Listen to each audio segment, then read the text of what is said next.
నాది ఆంధ్రప్రదేశ్, నా రాజధాని అమరావతి అని ప్రతి ఆంధ్రుడు సగర్వంగా చెప్పుకునేలా అమరావతి నిర్మాణం జరుగుతుందని ముఖ్యమంత్రి చంద్రబాబు ఉద్ఘాటించారు. నిన్నటి విధ్వంసం నుంచి రేపటి వికాసం వైపు అమరావతి ప్రయాణం మొదలవుతోందని తెలిపారు. కుట్రలు కుతంత్రాలతో ఆంధ్రుల స్వప్నాన్ని దెబ్బతీయలేరని చాటి చెప్పేందుకే ప్రధాని చేతుల మీదుగా మే 2న రాజధాని పనులు పునఃప్రారంభించనున్నట్లు వివరించారు. ప్రధాని నరేంద్ర మోదీ రాజధాని అమరావతి పర్యటన ఏర్పాట్లపై ముఖ్యమంత్రి చంద్రబాబు ఉండవల్లిలోని తన నివాసంలో ఉన్నత స్థాయి సమీక్ష నిర్వహించారు. ఈ సమావేశంలో మంత్రులు పయ్యావుల కేశవ్, అనగాని సత్యప్రసాద్, నారాయణ, కొల్లు రవీంద్ర, నాదెండ్ల మనోహర్, సత్యకుమార్తో పాటు డీజీపీ హరీష్ కుమార్ గుప్తా, వివిధ శాఖల అధికారులు పాల్గొన్నారు. సరిగ్గా దశాబ్ద కాలం క్రితం ప్రధాని మోదీ చేతుల మీదుగా శంకుస్థాపన చేసిన రాజధానిని వైసీపీ సర్కార్ విధ్వంసం చేసిందని మండిపడ్డారు. అందుకే నేడు మళ్లీ అదే ప్రధాని చేతుల మీదుగా పనులు తిరిగి ప్రారంభించి ఒక అద్భుత రాజధానిని నిర్మించి విధ్వంసకారులకు గట్టి సమాధానం చెబుతున్నామని తెలిపారు. గత సర్కార్ అమరావతిని దెబ్బతీయారని అనేక కుట్రలు, దాడులు చేసిందని ధ్వజమెత్తారు.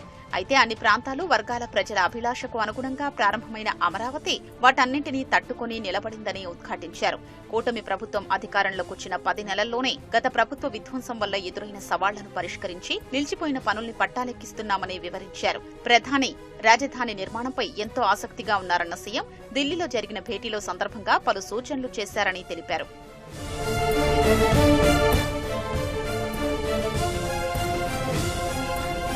అమరావతి అనేది రాష్ట్ర ప్రజల ఆత్మగౌరవం, ఆకాంక్ష, సెంటిమెంట్ అని స్పష్టం చేశారు. దీన్ని ఎవ్వరూ దెబ్బతీయలేరని ధీమా వ్యక్తం చేశారు. అమరావతి సంపద సృష్టి కేంద్రంగా అన్ని వర్గాల ప్రజలకు ఉద్యోగ, ఉపాధి అవకాశాలు కల్పించే ప్రాంతంగా మారుతుందన్నారు. అమరావతి పనులు పునః ప్రారంభమయ్యే రోజు రాష్ట్ర చరిత్రలోనే గొప్ప మలుపవుతుందన్నారు. ఈ కార్యక్రమాన్ని పండుగ వాతావరణంలో అత్యంత ఘనంగా నిర్వహించాలని ఆదేశించారు. మన అమరావతి, మన రాజధాని ప్రతి ఒక్కరి నినాదం కావాలని ముఖ్యమంత్రి స్పష్టం చేశారు. రాయలసీమలో వివిధ పారిశ్రామిక కారిడార్లు, పోర్టుల నిర్మాణంతో పాటు ఉత్తరాంధ్ర అభివృద్ధికి ప్రాధాన్యమిస్తున్నామన్న సీఎం అన్ని ప్రాంతాల సమగ్రాభివృద్ధితో కూటమి ప్రభుత్వం ముందుకెడుతోందని స్పష్టం చేశారు.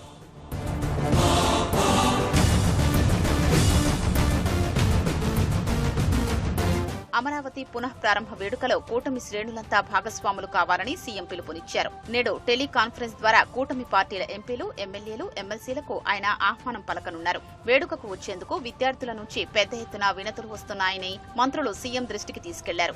భవిష్యత్తు తరాల రాజధాని నిర్మాణం నేటి విద్యార్థుల కోసమేనన్న సీఎం వారి కోసం ప్రత్యేక గ్యాలరీ ఏర్పాటు చేయాలని సూచించారు. సభకొచ్చే వారికి ట్రాఫిక్ ఇబ్బందులు లేకుండా చూడాలని ఆదేశించారు. కార్యక్రమ నిర్వహణపై అధికారులు ఆయనకు ప్రెజెంటేషన్ ద్వారా వివరించారు. భద్రతాపరంగా పటిష్ట ఏర్పాట్లు చేయాలని సీఎం సూచించారు. రాజధాని ప్రాంతంలోని గ్రామాల ప్రజల భాగస్వామ్యం ఎక్కువ ఉంటుందన్న సీఎం రవాణా సహా ఇతర అంశాలపై ఎప్పటికప్పుడు సూచనలు, ప్రకటనలు చేయాలని నిర్దేశించారు.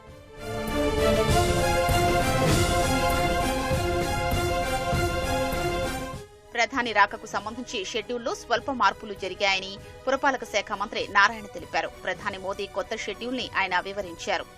ప్రోగ్రామ్ లో కూడా కొద్దిగా చిన్న మార్పు చేశారు టైమింగ్స్ లో. ప్రైమ్ మినిస్టర్ గారు 3:25 అరైవ్ అవుతారు ఇక్కడికి. 3:32కి డయాస్ మీదకి వచ్చేటట్టుగా ఇచ్చారు. 3:50 11 నిమిషాల పాటు వీడియో అమరావతిలో ఏదైతే డెవలప్మెంట్స్ చేస్తున్నారో డెవలప్మెంట్స్, సిఆర్డీఏ రీజన్ లో సిఆర్డీఏ వాళ్ళు ఏదైతే వర్క్ చేస్తున్నారో ఆ వర్క్స్ అన్నిటిని యాక్చువల్ గా వీడియో చూపించడం, ఆ విధంగా యాక్చువల్ గా ప్రోగ్రామ్ ఉంటుంది. అదైన తర్వాత ప్రైమ్ మినిస్టర్ గారు 4:05 నుంచి 4:45 వరకు మరొక 40 నిమిషాలు మాట్లాడతారు. అదైన తర్వాత 4:45 బయలుదేరి తిరిగి ప్రయాణం జరుగుతుంది. 5 లక్షల మంది వచ్చినప్పుడు రోడ్ షో ఇబ్బంది అవుతుంది కాబట్టి వారు హెలికాప్టర్ దిగంగానే కారులోనే యాక్చువల్ గా అక్కడికి వస్తారు. అన్ని జిల్లాల నుంచి కూడా దీనికి పార్టిసిపేషన్ ఉండాలనేది ముఖ్యమంత్రి గారు ఇచ్చిన ఆదేశం. దాని ప్రకారం అధికారులు ఏర్పాటు చేస్తున్నారు. 8 రూట్స్ యాక్చువల్ గా వచ్చే విధంగా ఏర్పాటు చేసుకున్నారు. దానికి అడిషనల్ గా మరొక 3 రూట్లు కూడా యాక్చువల్ గా వాళ్ళు ఏర్పాటు చేసుకోవడం జరిగింది. 11 ప్లేసుల్లో పార్కింగ్ ప్లేసులు పెట్టారు. ఫుడ్ ఏర్పాటు కూడా ఎటువంటి ఇబ్బంది లేకుండా